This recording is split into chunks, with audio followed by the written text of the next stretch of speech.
আজকে পনিরের রেসিপিতে এই মশলাগুলো লাগবে: কাজু, কিশমিশ, দারচিনি, এলাচ, লবঙ্গ, গোলমরিচ। আর একদিকে পনিরগুলো টুকরো টুকরো করে ওর মধ্যে একটু নুন মাখিয়ে নিলাম। গরম তেলের মধ্যে একটু ভেজে নিতে হবে পনিরগুলো। এর মধ্যে আমি একটু হলুদ আর লঙ্কার গুঁড়ো দিলাম, কাশ্মীরি লঙ্কার গুঁড়ো, কালারটা ভালো আসার জন্য।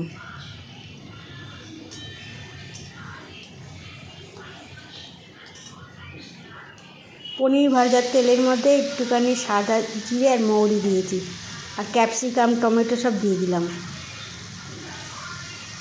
একটু নুন দিয়ে ভালো মতো কষিয়ে নিতে হবে যতক্ষণ না এগুলো একটু সেদ্ধ হয়।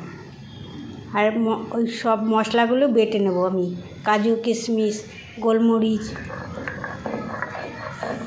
শিলবাটাতে আজকে করছি।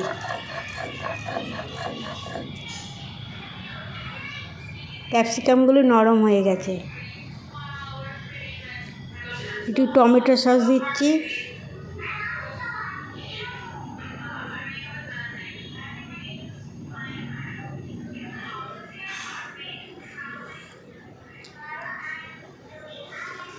সোয়া সস দিচ্ছি।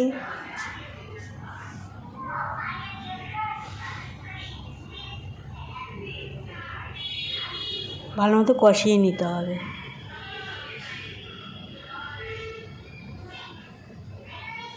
এটা খেতে খুব ভালো লাগে রুটি, পরোটার সঙ্গে, লুচির সঙ্গেও খাওয়া যায়।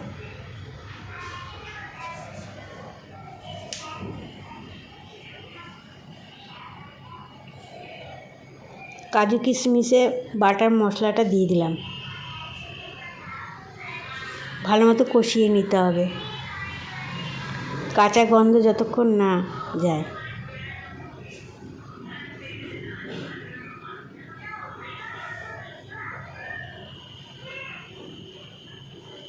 এর মধ্যে একটু ধনে পাতা দিলাম।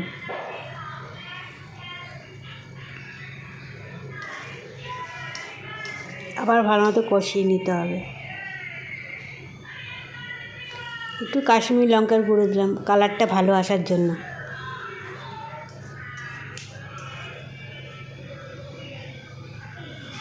একটু মিষ্টি দিলাম, চিনি।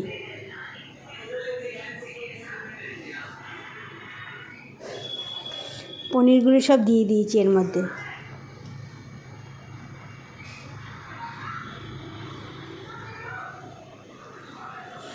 একটু কেশরি মেথি দিলাম, গন্ধটা আরও ভালো আসবে।